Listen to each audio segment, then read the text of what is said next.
Guys तो कैसे आप लोग बताना चाहूंगा आज सीखते स्टॉक मार्केट में इन्वेस्ट क्यों करना चाहिए और किस लिए करना चाहिए। आप हमेशा कहते रहते हो सर कि स्टॉक मार्केट में इन्वेस्ट क्यों करें, इन्वेस्ट करें स्टॉक मार्केट में, अच्छा रिटर्न मिलेगा, एवरीथिंग मिलेगा। बट सर स्टॉक मार्केट में क्यों? हम एनपीएस में इन्वेस्ट कर सकते हैं, एमपीएस में इन्वेस्ट कर सकते हैं, पीएफ में इन्वेस्ट कर सकते हैं, ईपीएफ में इन्वेस्ट कर सकते हैं, एंड उसके बाद बैंक है, गोल्ड है, सिल्वर है, रियल एस्टेट है, बहुत सारी चीजें हैं। आप स्टॉक मार्केट में क्यों लेकर जाते हो? अब देखो यार 8% 10% का हर जगह रिटर्न मिल रहा है और आई थिंक अब तो मेरी सजेशन तो बिल्कुल भी नहीं होती कि एफडी में जाकर मैं इन्वेस्ट करूं। ठीक है, तो कोई बात नहीं, मैं पूरी चीज डिटेल में बताऊंगा कि क्यों करना है, कैसे होता है, स्टॉक मार्केट इन्वेस्ट क्यों करना चाहिए, एवरीथिंग बताऊंगा डिटेल्स में। चलते हैं अपने व्हाइट बोर्ड पे, राइट। तो व्हाई इन्वेस्टिंग, ठीक है, why investing of this stock market, ये सीरीज पूरी स्टार्ट कर रहा हूँ। इस सीरीज में पूरे 5 वीडियो लेकर के आऊंगा, 5 टॉपिक अलग अलग होगा। हर वीडियो के एंड में आपको बता दूंगा कि नेक्स्ट टॉपिक नेक्स्ट कौन सा टॉपिक होगा और उसमें क्या बताया जाएगा, राइट। तो everything about stock market and why investing, investing ही क्यों जरूरी है स्टॉक मार्केट में, राइट। उसके अलावा भी तो बहुत सारे फील्ड है, हर किसी का कंसर्न है कि इसके अलावा भी दूसरा फील्ड है, हम वहां भी तो इन्वेस्टमेंट कर सकते हैं, हम स्टॉक मार्केट में ही क्यों करें। और बिल्कुल कंसर्न सही है कि आपका कि आप पैसा इन्वेस्ट स्टॉक मार्केट में ही क्यों करो, बाकी और भी तो फील्ड है, राइट। आप एक 8 से 10% का रिटर्न अगर बना रहे हो तो दूसरा स्टॉक भी दूसरा चीज भी आप कर सकते हो, राइट। तो मेरे हिसाब से देखो, पहली बात तो एफडी, और पहली बात तो एक नॉर्मल सा मैं एग्जांपल देता हूँ कि अगर आप जब स्टॉक मार्केट में आते हो ना और सोचते हो कि नहीं यार लोगों ने पैसा कमाया है, मैं भी चलता हूँ स्टॉक मार्केट में आता हूँ और पैसा कमाऊंगा, ठीक है। पहली थिंकिंग तो ये होती है। दूसरी थिंकिंग कि आप स्टॉक मार्केट में आ गए तो आपके घर वाले या बाहर वाले या फिर एवरीथिंग आपको ये बताया जाता है कि स्टॉक मार्केट एक गैम्बलिंग है, स्कैम है, और अदरवाइज ना आपको ये बताया जाएगा सट्टा मार्केट है। आप पैसा कहीं लेकर के पैसा आपका इन्वेस्ट हुआ, उसके बाद वो पैसा आपका चला जाएगा, राइट। आप 2000 रुपए लेके आए, 10,000 रुपए लेके आए, लाख रुपए लेकर के आए, उसके बाद इन्वेस्टमेंट स्टार्ट करी तो आपका इन्वेस्टमेंट के बाद ना आपका पैसा खत्म हो जाता है, स्कैम होता है वहां पे, एंड वो अच्छा नहीं है आपके लिए। आप वहां मत जाइए, आप घर वाला बाहर वाले सबको ये बताइए। अब एक बंदा है नॉर्मल जो आता है ना और वो उसको जानना है कि इन्वेस्टिंग जर्नी क्या होती है, तो बंदा सिंपल सा होता है कि 1 लाख रुपए लेकर के आया, उसकी माइंड और थॉट तो ये है तक कि वो पैसा इन्वेस्ट करेगा और ग्रो करेगा अपने आप से। बट समटाइम्स बाद ना, मतलब कि 2 दिन बाद 4 दिन बाद वो किसी से मिलता है, मिलने के बाद वो जानता है कि सामने वाला बंदा क्या ओवरव्यू देना चाहता है, राइट। तो वो सब बताता है यार कि तू ना स्टॉक मार्केट में क्यों जा रहा है, तू क्रिप्टो में चले जा, तू गोल्ड में चले जा। तीसरा बंदा कहता है सिल्वर में चले जा, कोई कहता है रियल एस्टेट में इन्वेस्ट कर, तू स्टॉक मार्केट में जा रहा है, मतलब स्टॉक मार्केट में मत जा, बाकी हर जगह इन्वेस्ट कर। हर एक बंदा मिलता है उसे। अब बंदा कहता है 1 लाख रुपए लेकर के आया था मैं, राइट, 1 लाख रुपीज में कैरी ऑन कर रहा था एंड उसके लिए मुझे 4 रास्ते मिल चुके हैं, राइट। 4 ओवरव्यू मिल चुका है ऑलरेडी मेरे को, एंड अब 4 तरीके के जो पीपल मिले हैं मुझे, वो हर कोई अपनी अपनी सजेशन दे रहा है। कोई कह रहा है गोल्ड में करो, ठीक, कोई कह रहा है आप जो है क्रिप्टो में करो, ठीक है, कोई कह रहा है सिल्वर में करो, कोई कह रहा है रियल एस्टेट में करो, ठीक है। तो अब 1 लाख रुपए अब इस चारों जगह पे घूम जाते हैं, ठीक है।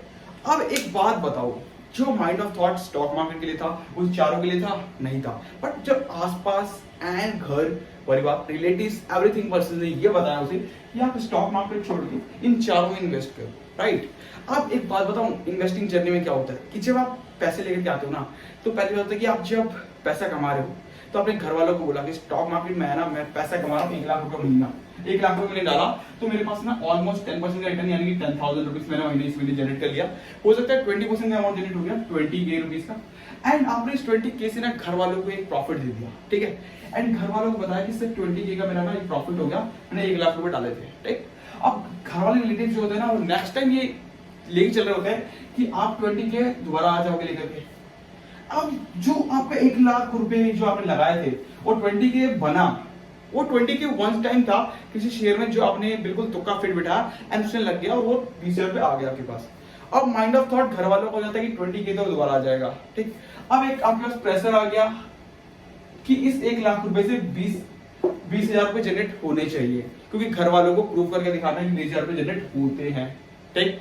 सेकंड थिंग, अब इस 1 लाख रुपए को आप ऐसी जगह इन्वेस्ट करो, यहाँ पे लास्ट टाइम तो आपने एक शेयर भी डाला और वो 20% बढ़ गया, तो आपको 20% का रिटर्न मिल गया 1 मंथ में, और देन आपने 20,000 का अमाउंट जनरेट कर लिया। बट नेक्स्ट टाइम ये हैपन नहीं होने वाला, क्योंकि एवरी टाइम आपका लक सही चले ऐसा नहीं होता। तो यहाँ पे क्या होता है ना कि आपको यहाँ पे नॉलेज नहीं होती मार्केट में, आपको मार्केट का इस ग्राफ के बारे में आपको नहीं पता, ठीक है, और आपने मार्केट में एंट्री ले ली यहाँ भी यहाँ भी यहाँ भी, और आपने इसको वापस क्या हुआ, आपका प्रेशर है, आपने मार्केट नीचे गिरने पे आपने सेल कर दिया और आपका 1 लाख का अमाउंट हो गया 80,000। अब सेल कर दिया, तो अब क्या होता है कि अब नेक्स्ट मंथ जब 20,000 रुपए जनरेट नहीं हुए और आप घर वालों कहते हो मेरा थोड़ा सा 20,000 रुपए का लॉस हो गया, तो फिर आपके पास ना 4 पॉइंट आ जाते हैं कि यार पैसा यहाँ गया, वो गया, गैम्बलिंग, एवरीथिंग, बहुत कुछ माइंड में चल रहा होता है, वो 80,000 रुपए यूज कर जाते हो आप। अगर आपने स्टार्टिंग करके आपने ये तो स्टॉप कर दिया, ठीक है, आपने पैसा बचा लिया जितना प्रिंसिपल आपके पास बच रहा है। और अगर आपने स्टॉप नहीं किया, आपने सोचा कि नहीं दोबारा से हो सकता है इस मंथ नहीं चला, अगले महीने फिर लग चलेगा, हम दोबारा इन्वेस्ट करते हैं, देखो 80,000 रुपए आपके जीरो हो जाते हैं। सबका माइंड ऑफ थॉट ये होता है। अब पता है क्यों होता है ऐसा? क्योंकि आप जब मार्केट में आते हो ना, पहली बात आप लर्न करना नहीं चाहते, आप चाहते हो ना कि स्टॉक मार्केट जो घर वाले कह रहे हैं ना वो सट्टा बाजारी, तो मैं 1 लाख रुपए लेकर के आऊं ना तो 5 लाख 10 लाख रुपए लेके जाऊं। तो यार देखो, पहले इन्वेस्टिंग की जर्नी ना ऐसे नहीं होती, पहले सीखो कि आप करना क्या चाहते हो, उसके बाद इन्वेस्टमेंट करना स्टार्ट करो। Right, why investing? इन्वेस्टिंग करने से पहले देखो, अभी तो मैं कहता हूँ एफडी तो मेरी तरफ से अब बिल्कुल ही खत्म हो गया कि एफडी में तो कभी भी इन्वेस्ट नहीं करने देना। अब मैं तो इन्वेस्ट नहीं करना चाहता, क्योंकि एफडी का रिटर्न ऑफ चार्ट 4 to 6% का है एंड इन्फ्लेशन रेट का जो है 7 to 8% हो गया। तो अगर मेरे को 100 रुपए की वस्तु 108 रुपए की मिल रही है एंड मेरे को 100 रुपए जब मैं इन्वेस्ट कर रहा हूँ एफडी में, देन मुझको मिल रहा है वो 106 रुपए का, और 106 रुपए जब मिल रहा है तो उसमें सिर्फ टैक्स देने के बाद वो 104 रुपए बच रहे हैं, तो मैं 4 रुपए के लिए कमाने थोड़ी बैठा हूँ। 100 रुपए पे 104 रुपए बन रहे हैं मुझे, और 100 रुपए पे वस्तु 108 रुपए की हो रही है। 4 रुपए का जो डिफरेंस है वो कौन ला के देगा? राइट, अगर सर मान लो आप एक जॉब कर रहे हो, ठीक है, 100 रुपए आपने कमाए, ठीक है, एंड उसके बाद इसको आपने इन्वेस्ट कर दिया, और 100 रुपए की आज जो वस्तु खरीदी है उसका इन्फ्लेशन रेट के हिसाब से उसका प्राइस 108 रुपए हो गया, इस पे आपको मिले 104 रुपए। आप ये 4 रुपए का डिफरेंस है, ये 4 रुपए का डिफरेंस कहां से लाओगे? It's a main thing. अब इस 4 रुपए के डिफरेंस के लिए ना मेरे को एफडी बिल्कुल भी नहीं लेना, सेफर साइड के लिए, कि इस एफडी का जो 4% जो मिलने वाला है उस 4% में कुछ नहीं होगा मार्केट में, क्योंकि एक वस्तु जिसको ऊपर मुझे 104 रुपए मिल रहे हैं 100 रुपए इन्वेस्ट करके, और वस्तु का दाम 108 रुपए हो रहा है, तो 4 रुपए का डिफरेंस आ रहा है, वो मेरे पास होगा ही नहीं, तो मैं वस्तु खरीद ही नहीं पाऊंगा। और जब मेरे पास 100 रुपए हैं और मैं वस्तु नहीं खरीद पा रहा, क्योंकि जब उसका इन्फ्लेशन रेट से ऊपर चला गया, तो मैं उसमें इन्वेस्टमेंट क्यों करूंगा? ठीक है।